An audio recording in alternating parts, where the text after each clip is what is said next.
Did that put me through, guys? I think. Aaron, can you hear me on this line now? Yeah, I'm hanging up the other phone. Okay. Okay, are you there, Troy? I am. Brian, are you there? All right. Yeah. Okay. Sounds great, everybody. I'll be able to hear her. All right. I'm going to keep all this standing by in case something happens and I have to refer to it again. All right. It is 3 o'clock Eastern Time, so let's get going. Welcome and thanks for joining today's presentation on Conserving the Trail of Tears National Historic Trail. My name is Brian Fainer, and I'm with the National Park Service and help support the National Park Service's Connected Conservation effort. As many of you know, the Connected Conservation webinar series focuses on how the Park Service and our partners can use various tools and strategies to conserve Park Service resources at the landscape and seascape level. We host a webinar at least once a month, and you can find recordings of past webinars in our internal Connected Conservation Toolkit, which is accessible to all Department of Interior staff and on the Network for Landscape Conservation website. The webinar series is open to other federal agencies, state agencies, NGOs, and other partners.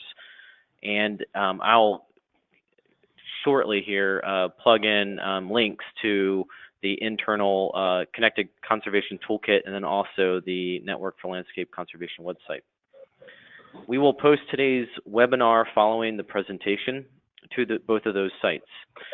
Throughout the presentation, feel free to plug in questions into the questions box, which is on the far right little bar that you have under for GoToWebinar. We will host a question and answer session following the presentation and read those questions aloud that have been submitted. And for today, we have 4 fantastic presenters. Troy Poteet has served 2 terms as the Cherokee Nation Tribal Council, a term on the Cherokee Nation Supreme Court, and is a former executive director of the Cherokee National Historical Society.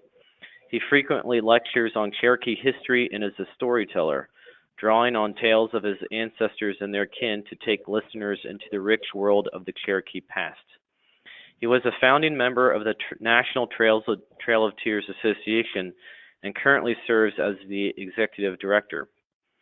Aaron Marr is a superintendent for the National Trails Intermountain region. Before becoming superintendent in 2007, he was a historian in the National Trails Office and has also been a historian at the park level and in the Underground Railroad Network to Freedom program. Lee Krauser leads the Cultural Resources team for the National Trails Intermountain region, where she has worked as a cultural resource specialist for 16 years. Before coming to the Trails office, she was a park archaeologist at Capitol Reef National Park in South Central Utah for 10 years. Brian Deaton leads the Resource Information Management team for the National Trails Intermountain region as the GIS specialist.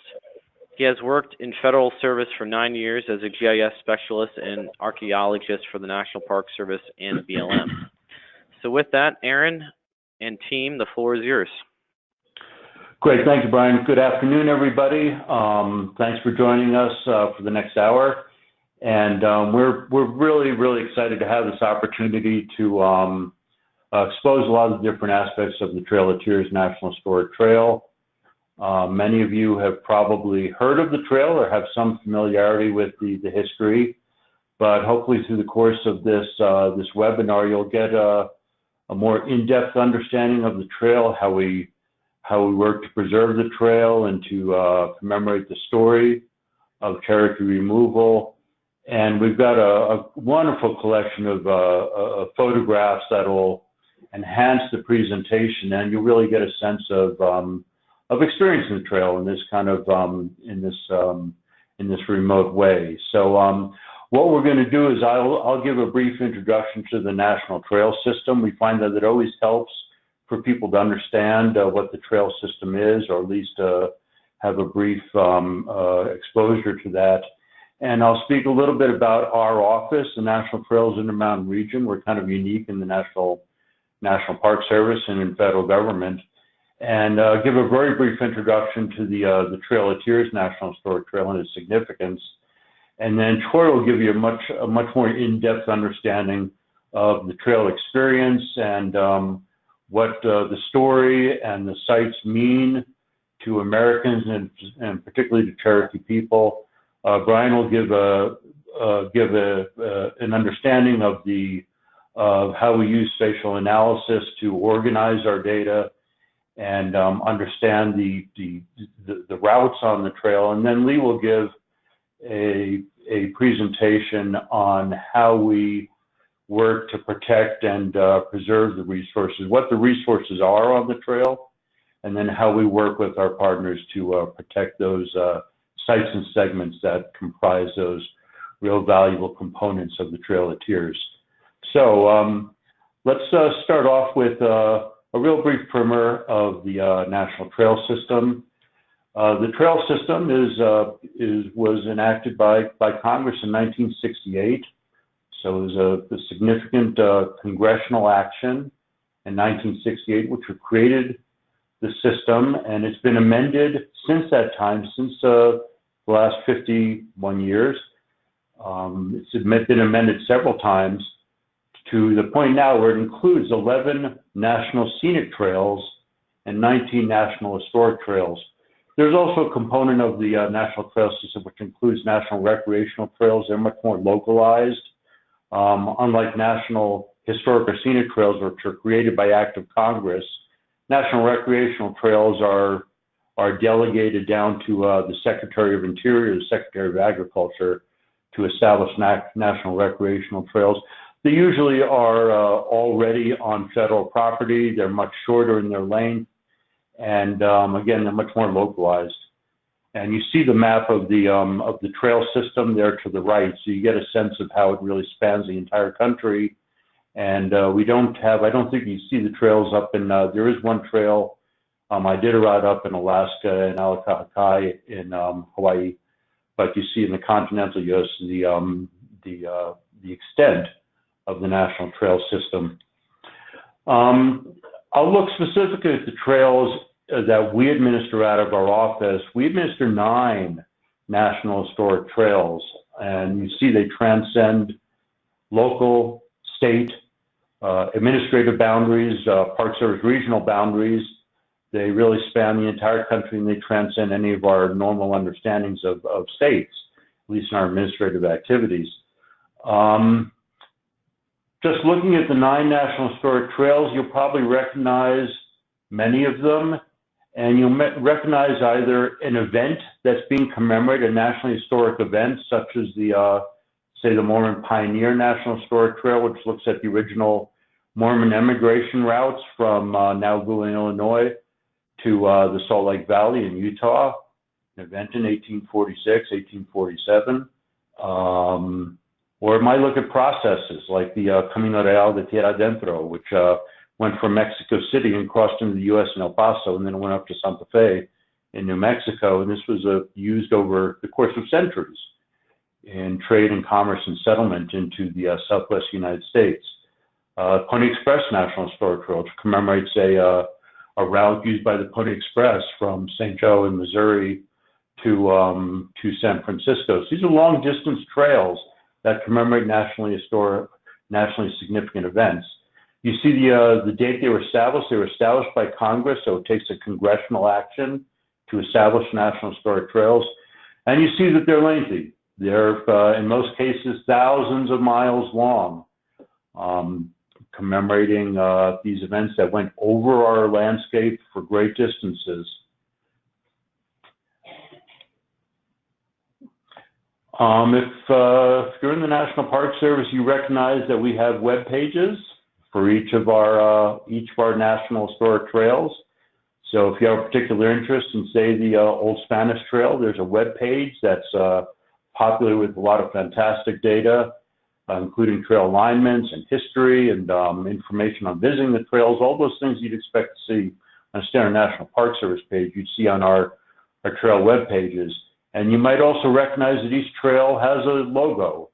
It has an official logo that we mark the trail with, or we mark interpretive media with, and that provides kind of that national level recognition and that national context. So wherever you are on the Trail of Tears of the Santa Fe Trail, you hopefully see the logo, and that can give you the confidence to know that you're on the trail and that you're following a nationally significant element of our history. So as trail administrators, we have some specific responsibilities. We provide that kind of representation trail-wide. We work diligently to identify and advocate for the protection of historic features along the trail. And we have something called high potential sites and segments, which are those most important elements of the trail that are available for public enjoyment, public education. I showed you the logo. We manage logo use for marking and for road and site signs. We establish interpretive standards in themes and interpretive media. We provide technical assistance to willing partners in trail protection, education, interpretation, media development. So that the key word there is willing, because there's nothing compulsory about the National Trail System Act on non-federal land. And as trail administrators, we're not involved in land management. We provide technical assistance and limited financial assistance, but we have no land management authorities. So we provide that type of service to willing partners, whether landowners, organizations, tribes, or agency partners. So the Trail of Tears was designated as part of the National Trail System in 1987. And at that time, it included approximately 2,400 miles and included two representative routes. So you see the routes that it include now on the right-hand side in those light blue lines. But originally, out of the original legislation, it included only two representative routes, a water route and a land route. However, there was significant advocacy for comprehensively recognizing the experience of Cherokee removal. So there was additional legislation in 2009 which added basically all the collection routes that emerged out of the forts in the old Cherokee Nation, in Georgia and Alabama and North Carolina and Tennessee, to the emigration routes, and then all of the routes that were used to lead the detachments of Cherokee to the disbandment routes in Oklahoma and in far western Arkansas. So what you see now in the Trail of Tears National Historic Trail is really a comprehensive commemoration of all the routes followed by the Cherokee in 1838 and 1839. So it's really a broad, expansive collection of all of those different experiences on the during that removal, during the forced removal. National significance is really critical to understanding which routes were included. The Trail of Tears National Historic Trail commemorates the forced removal of the Cherokee Nation, 1838 to 1839, includes all of those land and water routes that were followed by over 16,000 Cherokee who were forced to move from traditional homelands in the southeast United States to those newly assigned lands in what was then known as Indian Territory in today's Oklahoma.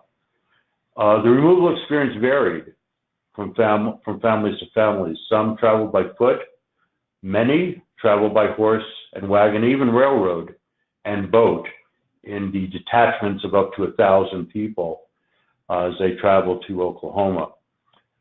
So that's a very, very brief introduction to the trail system, the Trail of Tears National Historic Trail, and the significance in designating the trail.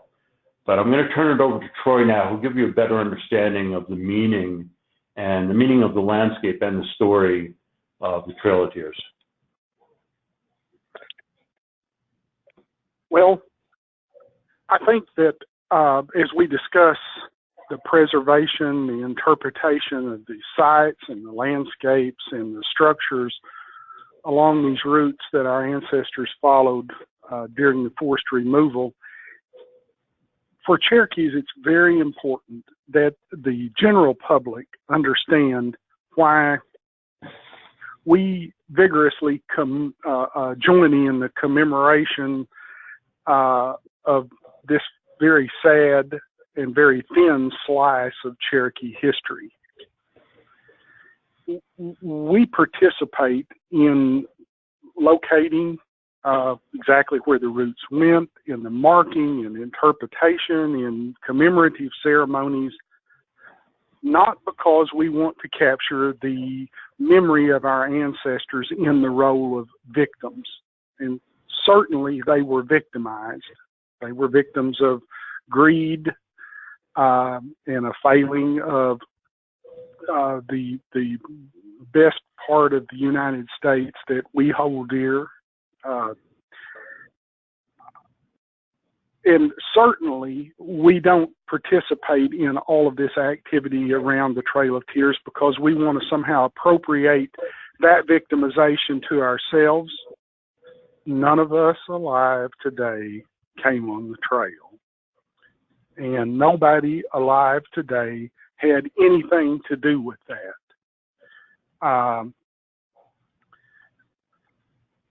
For us, and I say this because I speak to this often and have for a quarter century, and I know that hardly any Cherokees disagree about this. And that is that we join in this effort to tell this story because it gives us opportunity to honor our ancestors who endured the Trail of Tears, to honor their resilience and their tenacity and their perseverance and their sheer will to survive as a distinct people, their will that the Cherokee Nation survive. They did that.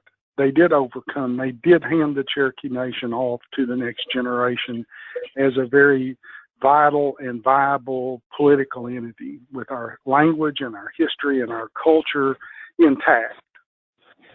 Now, that being said, I want to also say that we appreciate that sense of place that we're able to enjoy when we go to one of the segments of the Trail of Tears that is in great condition, like at P Ridge on Telegraph Road, where you see an image of people walking up the trail with flags and the whole tribal community participating, or at Red Clay, the image that you see where the tribal council had to meet because it was just across the Tennessee line, and Tennessee didn't interfere with the workings of our government the way the state of Georgia did, in an effort to rid us so that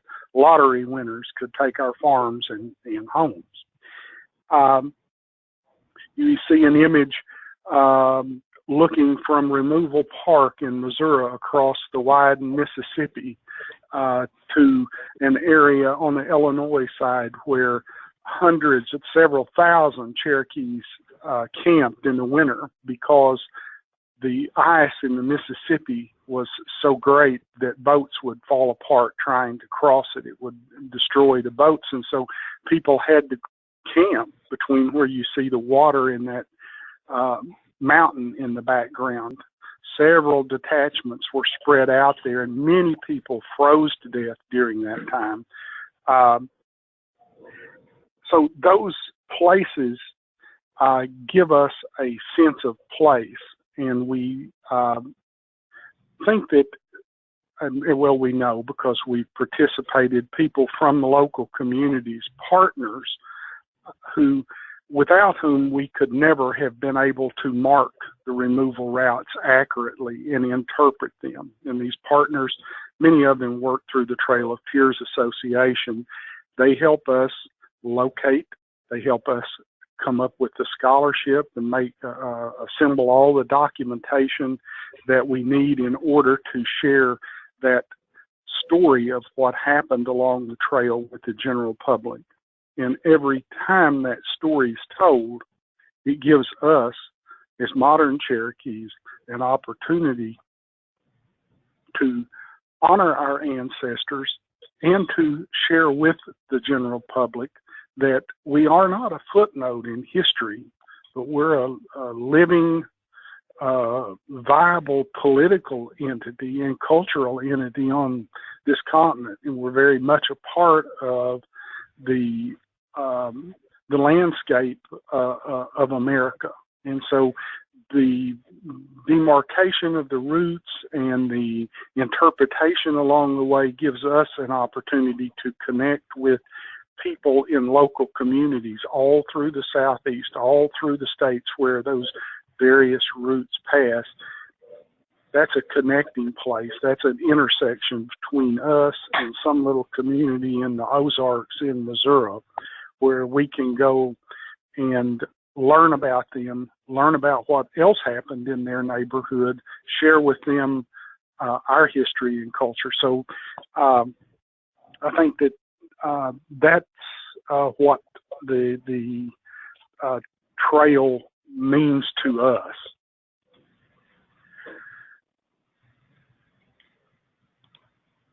And Aaron, I can't think of anything else that I want to share right at the moment, but if someone prompts me, I'll come again and say more. Otherwise, I'll wait until the end and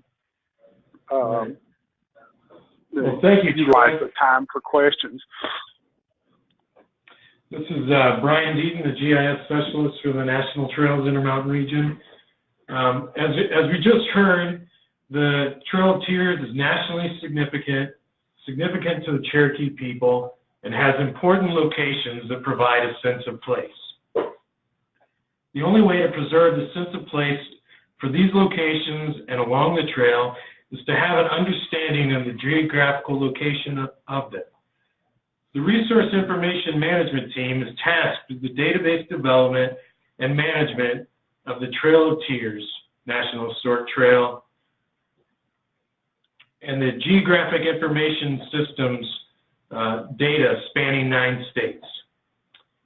This data is essential to take into account landscape level protection for the trail and development and promotion to interpret or provide public access to trail properties. As you can tell from the map, the trail data is complex and crosses many different land jurisdictions, so working with willing partners is essential to create relationships regarding trail data.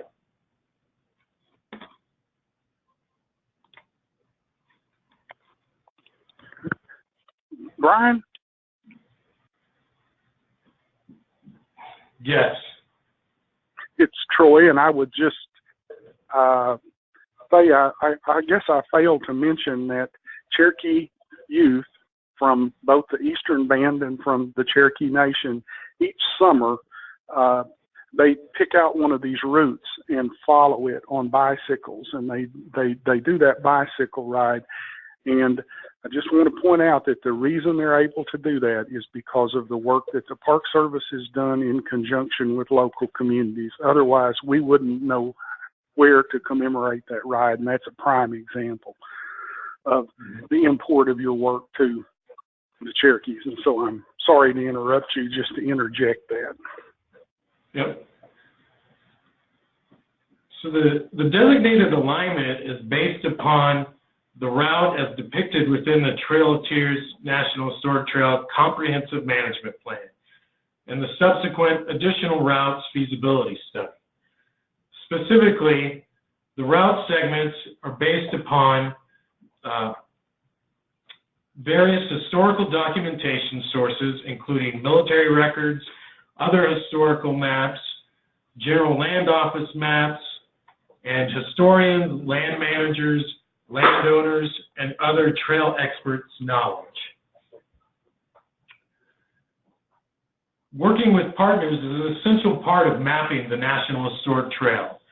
Through our relationships with the Trail Association, land managers, historians, trail experts, universities, and other partners, our knowledge of the trail and associated resources on the ground has increased every year. Newer data sources that are becoming more readily available include Lidar, light detection and ranging, historic aerial imagery, GPS data, historic documentation and maps, and high-resolution imagery. Lidar is a remote sensing technique being utilized more because it's no longer as cost prohibitive as it once was to acquire. Based upon processed airborne Lidar point clouds and elevation model derivatives, the ground surface of a given area can be created with the vegetation stripped from the data. The sun angle and direction can be manipulated to enable easier detection of features on the ground. This data can provide a way to see linear features that would otherwise be undetectable due to vegetation cover. So as you can see here, this is an area that was acquired, Lidar was acquired in Oklahoma. So you can see that there's different linear features that you can detect based upon the bare earth derivative.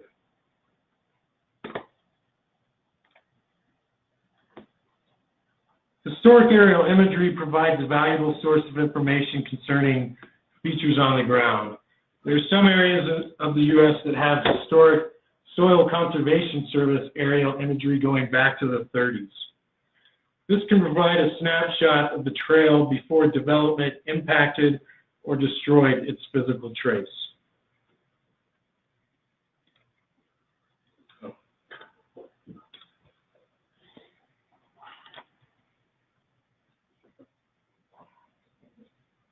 Most of our data for our office that we receive from partners is in the form of GPS data or data based upon historic maps.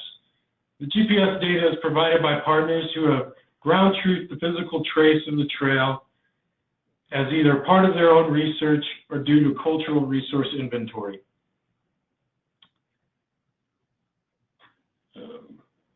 This is an example of historic documentation. This is a General Land Office plat from the 1800s in Arkansas, and as you can see, a road is indicated by the surveyor on the map, and that is the designated trail. That is one of the routes that was taken by the Cherokee people.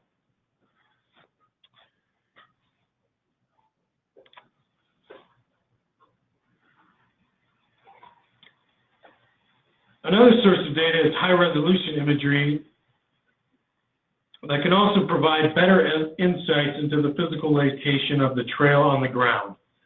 This imagery at higher resolutions than 1 meter can enable the detection of linear features that would otherwise be undetectable with lower resolution imagery. So in this case, this is high-resolution imagery from Oklahoma that's 6-inch resolution.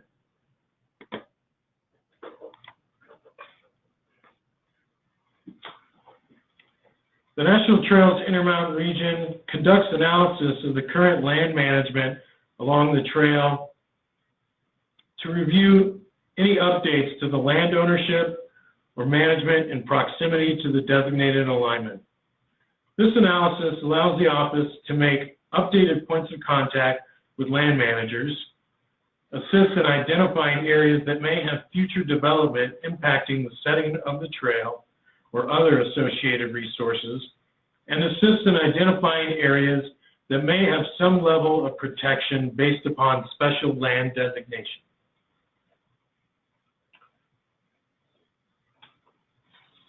We also conduct viewshed analysis and hillshade creation, among other spatial analysis that we do. So here's an example of creating a viewshed analysis based upon a specific location along the trail and seeing what can be seen from that location. So this would be trying to take into account the setting and understanding the impacts to the setting of a particular location.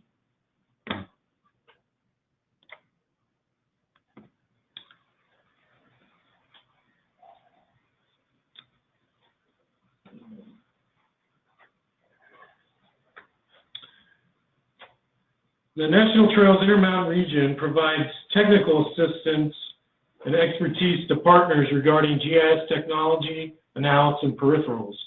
This assistance may include spatial analysis of landscape level phenomena, including view sheds and visibility analysis, field data collection methodology, or technical expertise in coordination with the cultural resources team to partner land managers in their development of NEPA or Section 106 documents relating to undertakings in proximity to the trail. So here you can see some of the different land ownership associated or across in proximity to the designated route of the trail.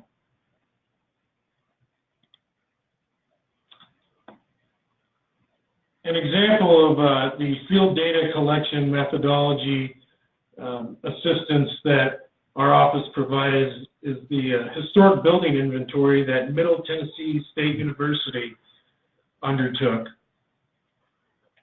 This is an example of landscape level inventory since they did it across the span of the National Historic Trail. The Resource Information Management team ensured that the correct data standards and schemas were utilized by the partner and provided instruction on field data collection, applications, and GPS units. Now I'll turn it over to Lee to discuss the Cultural Resources team.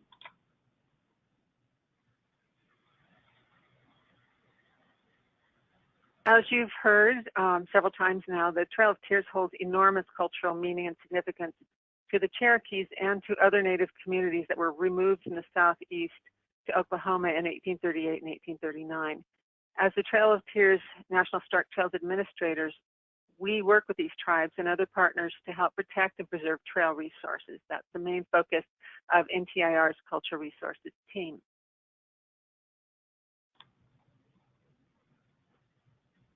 The trail has many different kinds of historic resources on public and private lands. They include the physical trail and road remnants, such as this original segment of the Trail of Tears at Crowley's Ridge in Village Creek State Park, eastern Arkansas.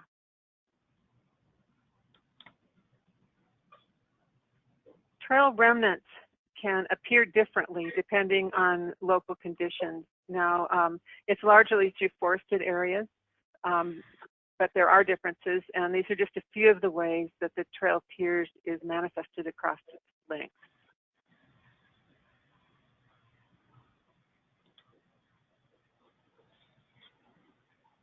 There are important natural elements along the trail, such as this witness tree, which was a sapling at Metal Rock, Kentucky, when the Cherokee detachments passed by, and the Blue Hole, which is a spring of tremendous cultural significance at the Red Clay Council Grounds in Tennessee, and you'll hear more about that place shortly.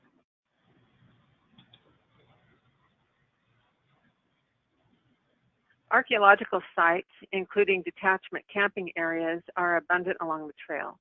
Some are detectable only by geophysical means. Some have visible ruins or foundations of original buildings, and some include subsurface features that can tell us about the activities that occurred there. Now, the forts referenced in these photos are places where the Cherokees were gathered in preparation for starting along the removal trail.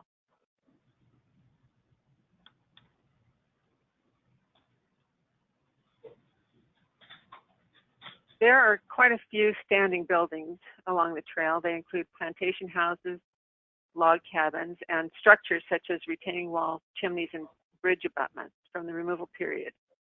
And if you look at the photograph in the lower left corner, that's a bridge abutment.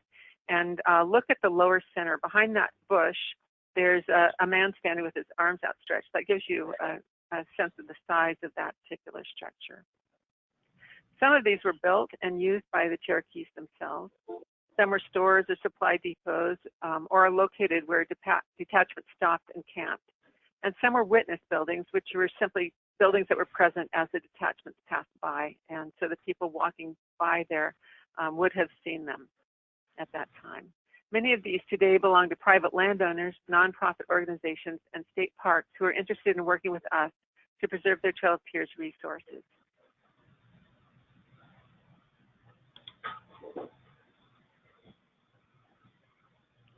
Along the trail are farms, plantations, settlements, and other kinds of trail properties, including trail trace with acreage and intact settings that we consider to be cultural landscapes. And that's really, for us, the most exciting part of this. It's what we want to protect and preserve, the cultural landscape, because it provides a geographical and historical context for the individual elements. When you're standing in these places, you can really imagine what it was like to be there during the period of significance. The National Park Service defines cultural landscape as a geographic area, including both cultural and natural resources and the wildlife or domestic animals therein, associated with a historic event, activity, or person, or exhibiting other cultural or aesthetic values. There are 4 kinds of cultural landscapes, and all of them are found on the Trail of Tears. Ethnographic landscapes, which are important to and still used by Cherokees for special cultural and ceremonial purposes. Historic site landscapes, like this rail corridor, where some Cherokees were boarded onto a train to cross the area. Historic vernacular landscapes, which are landscapes that were created by the day-to-day activities of the people who lived there. And historic design landscapes with formal arrangements of ornamental plants and fences.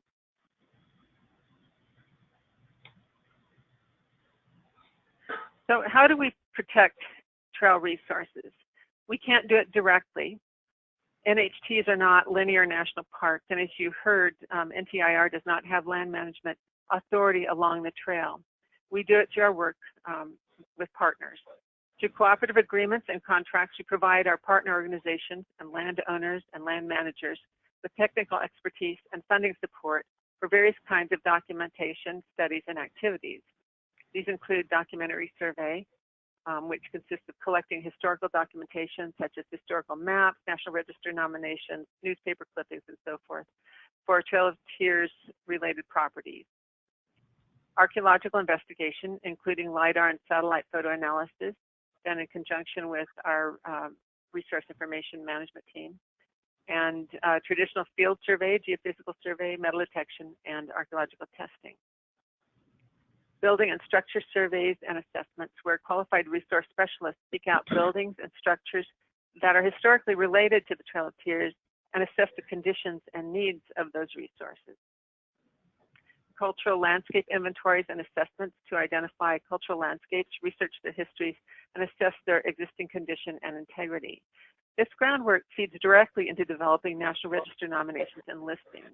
And altogether, these efforts document trail resources for posterity and for management and preservation purposes, compile information that is useful for interpretation, and heighten public awareness and appreciation of NHT resources.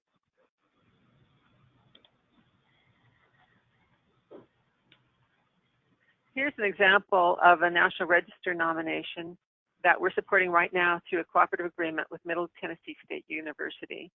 This is for a mile-long original roadbed of the old Jefferson Road, which runs along the north side of the river. And you can, if you look at the map, you'll see the road that parallels that river. It's called Jefferson Pike. And I'd just like to point out here that this is a common destiny for trail alignments. The people that created them, especially designed roads, picked the best way for a road to go, and those have evolved into modern highways. So that's how a lot of original trail and roadbed have been lost. This was a turnpike, a toll road built in 1805 in Tennessee. Today it's on U.S. Army Corps of Engineer land. Between 1838 and 39, more than 4,000 Cherokees passed this way en route to Indian Territory. And the nomination right now is being finalized for submittal.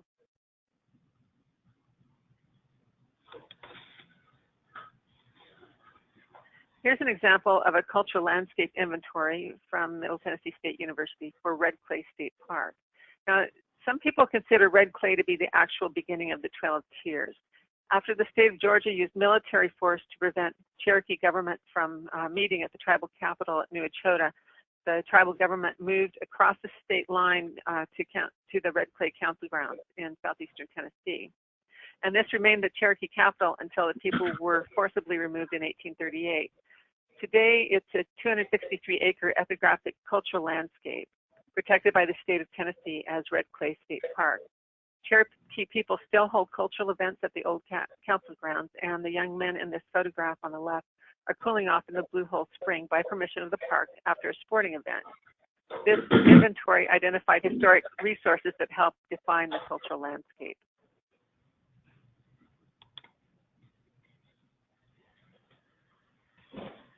We also developed treatment plans and guidance, and here are 2 restoration guides for log and masonry buildings along the Trail of Tears and a treatment plan for a historic farmstead.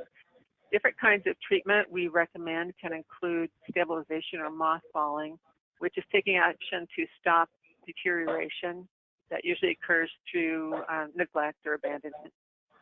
Preservation, which addresses how we can help owners make historically sensitive decisions about repairs and other work on their property.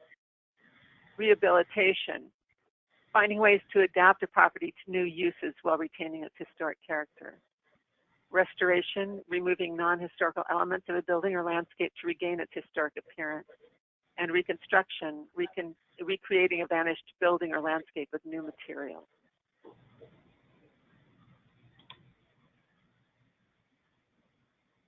Here's an example of one of our stabilization efforts on the Trail of Tears. James Brown was a Cherokee leader, and he established his farmstead northeast of Chattanooga between 1828 and 1838 when he was forced off his land. It included this brick home, which you see here as it appeared in 1910. It's already old, but it's well maintained. That didn't stand, though, and it deteriorated, and in 2006, Steve Burns of our staff learned of the building's imminent collapse and reached out to the National Park Service Historic Preservation Projects Program for help. Our office supported a challenge cost share project with Tennessee Preservation Trust to hold an on-site workshop in cooperation with the Heritage Conservation Network and the property owner to figure out what could be done.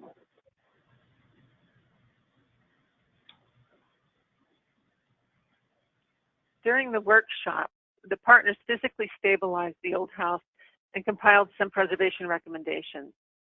But the recommendations, for the most part, were not implemented because of cost, and the plan eventually became out of date. So in 2016, we entered a cooperative agreement with Middle Tennessee State again to develop a new preservation plan for the site. And last year, an updated detailed plan was delivered to us. Next steps will be to work with the Tennessee Historical Commission and Tennessee Preservation Trust for technical assistance and for help pursuing funding to implement the plan's recommendations.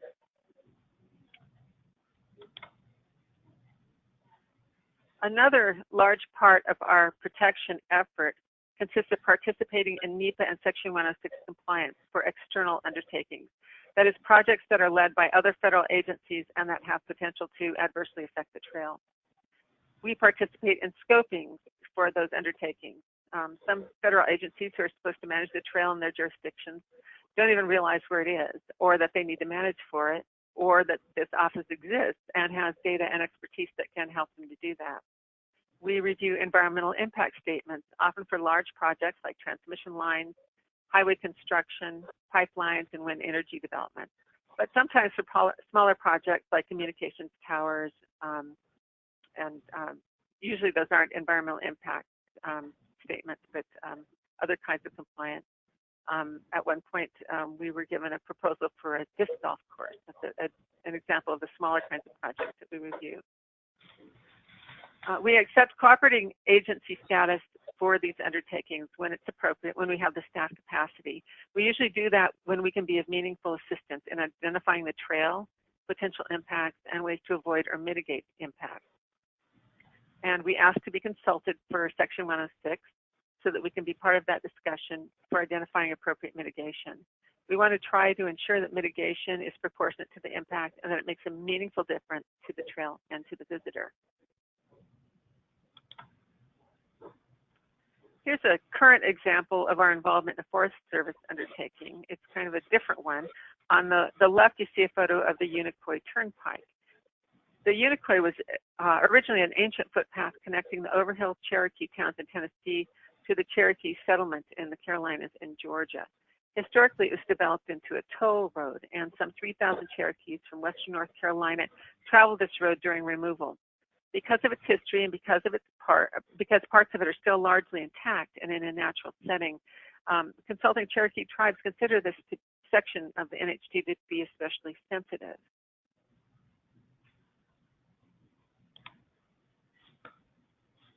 In 2015, forest personnel excavated 35 trenches about 3 feet deep across less than a mile section of the old roadbed for purposes of erosion control prior to proper NEPA and Section 106 consideration or tribal consultation.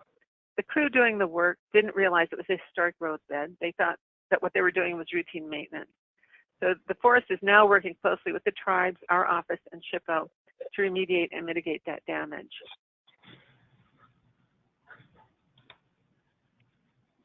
Other NTIR teams are also indirectly involved in our preservation protection efforts. Trail mapping and GIS is critical to our efforts, as is the day-to-day work of our interpretive and design teams. By interpreting the Trail of Tears and making it accessible to visitors, we educate the public about the trail and help them learn to care for it. If they care about the NHT resources, they're more likely to make their voices heard when those special places are threatened by neglect or development. And that sums up our presentation. Great, thank you. Thank you, Lee and Brian and Troy. I hope that that gives everybody that's participating a good sense of National Historic Trails in general, but the Trail of Tears in particular. You see kind of the span of our activities, and you see the highly technical nature of our activities, but you also got some insight into what the meaning of that work is. And I think Troy very eloquently stated, especially in his amendment to his presentation, how people today use the trail and connect to it in very meaningful ways, especially youth like the bike riders who benefit from all the technical work that's gone into this. And the close partnership we have with the Cherokee Nation to create these opportunities for people to come and connect either to their heritage or for all Americans to come and to experience and to understand this rather significant and profound part of our history. So Brian, I'm going to hand it over to you. I think you're going to help us with any potential questions. Great. Well, thanks again for the great presentation. All right, again, folks, if you have questions for the presenters, please enter them into the questions tab, and then I'll ask them to the team. Okay, so we've got a couple already here. How many other national trails have the amount of data and level of accuracy you all have been able to acquire for this trail? It really depends on the trail and what the documentation is, and the land jurisdiction, and the how engaged the partners are, and how interested other knowledgeable individuals are.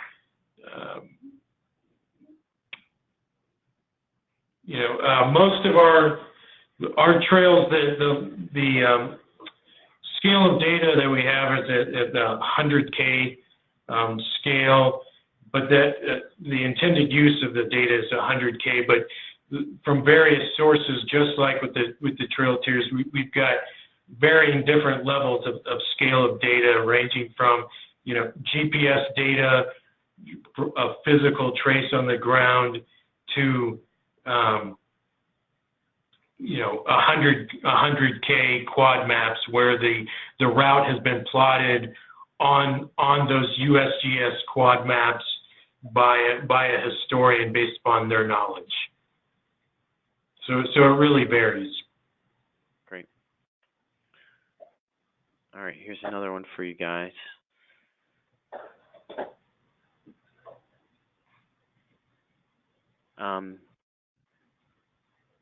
Okay, there's a lot coming in now. Hold on one second.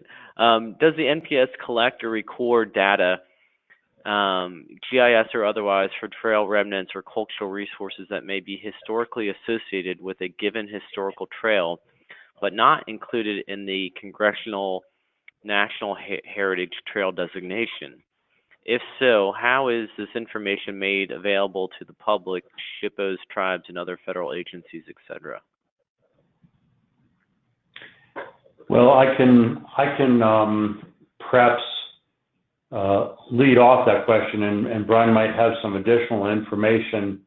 But as I understand it, you're asking us if we collect data on perhaps non-designated segments, or perhaps routes that other tribes may have used, or that are simply associated routes that may not be designated as National Historic Trail, but might have some association to the historical event. And the answer is generally no, we don't go out of our way to do that, and a lot of it is a capacity issue. But it also is just what our direction is to do, is to map and to document the National Historic Trail. So we generally do not collect other data, mostly because we don't have the capacity. But you know, that, as I mentioned, there were two stages in the creation of the Trail of Tears National Historic Trail. When it was first designated, it only included the two primary routes used by the majority of the Cherokee who were removed. But during that same time period, 1938 and 39, there were other Cherokee detachments that traveled on other routes and also experienced the roundup during the early stages of the removal. And those actually were routes. Those were remnants on the ground, or part of the history of the removal. So we acknowledge that those were associated parts of the story. So we did maintain a database that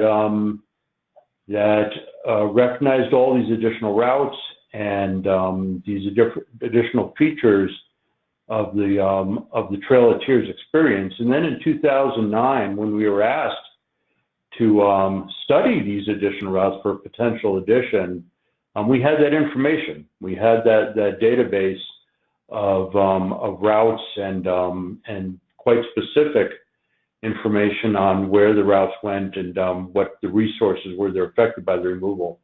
So, you know, to a certain extent, it varies a little bit, but in general, we try not to expand our activities too far beyond what our authorized mandates are, because we just don't have the ability to expand that far beyond what we have to do.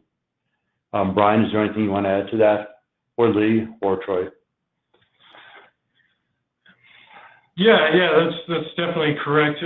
And you know, it's definitely partly a data management issue, where we don't want to be trying to manage data that is extraneous to the National Historic Trail itself, and we don't want to end up being a clearinghouse or repository of data and have it that individuals are trying to access that data through us when it should be accessed through SHPOs or the individual land management agencies' cultural resources program. All right, here's another one for you. How receptive are private landowners that the trail goes through? And I'm going to add on to that also. are land trusts involved with preserving some of those private land tracts?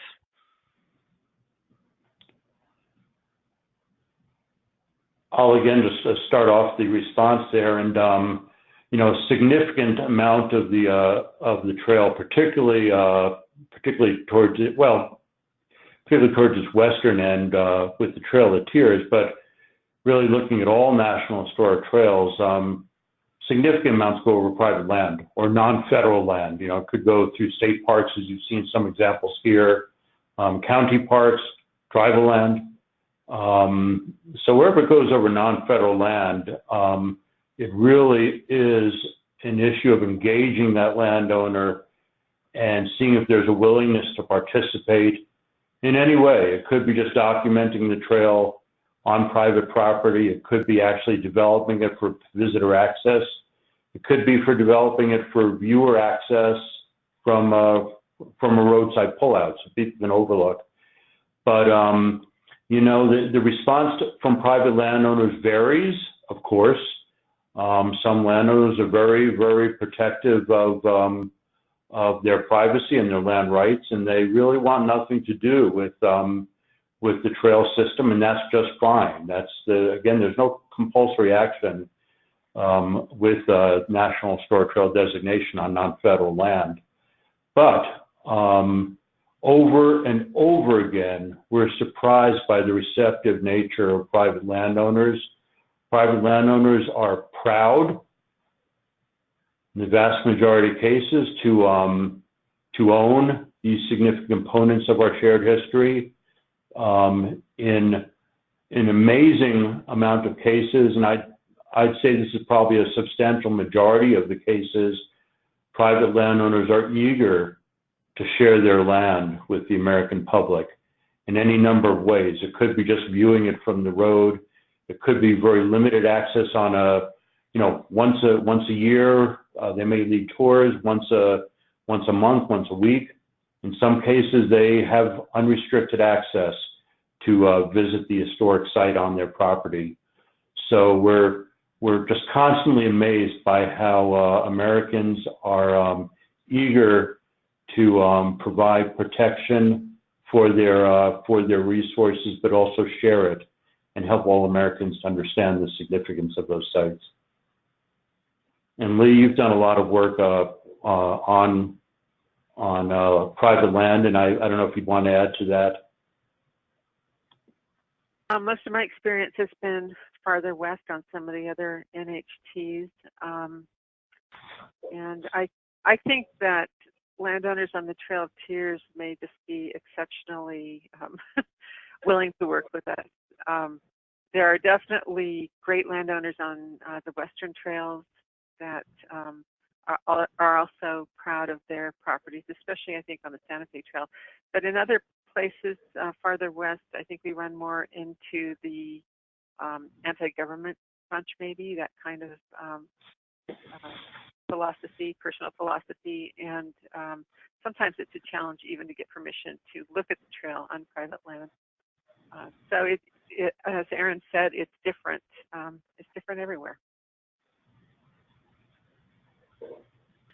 How about with the land trust piece? Are some of the land trusts that the trail crosses, do any of them reach out to you all and trying to help with protecting the trail that is on private land?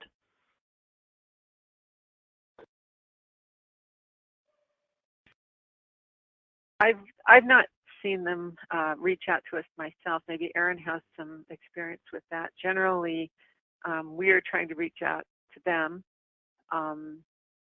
sometimes to help us with some possible mitigation for compliance, or some trying to encourage some private protection for a trail resource. But Okay. yeah, I think we could do more in that area for sure. Well, the Aaron Trust for Public Lands help us with a piece very near to the Chief Vann House in Cartersville, Georgia, and the National Battlefield Trust recently helped in preservation of the Brown's Ferry Tavern and some things like that, important sites connected with the trail. Great. Yeah, because we don't manage land, we don't seek National Park Service stewardship of land.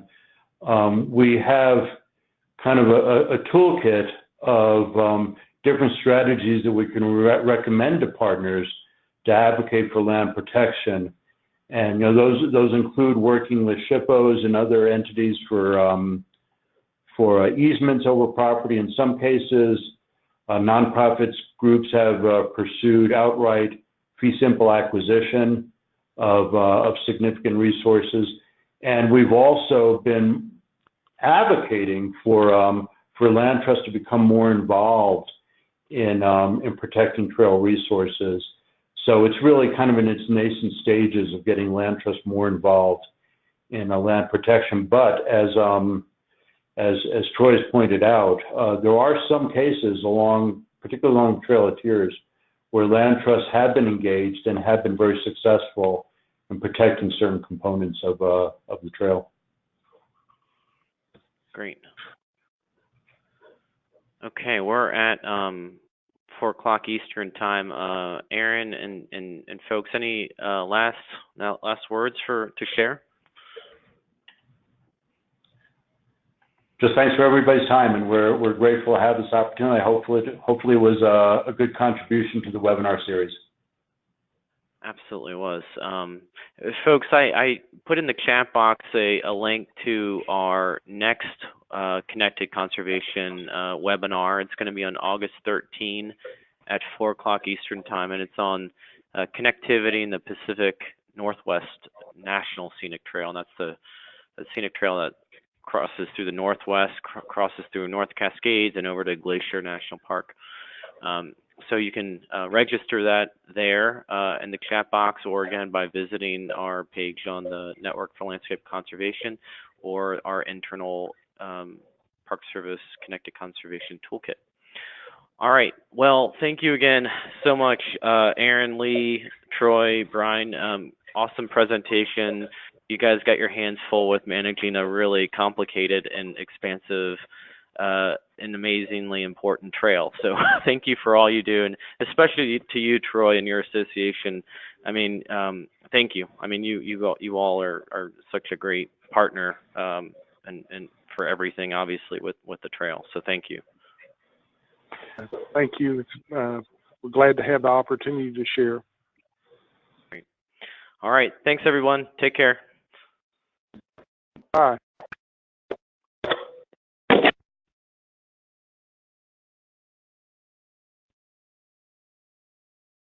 Are we gone?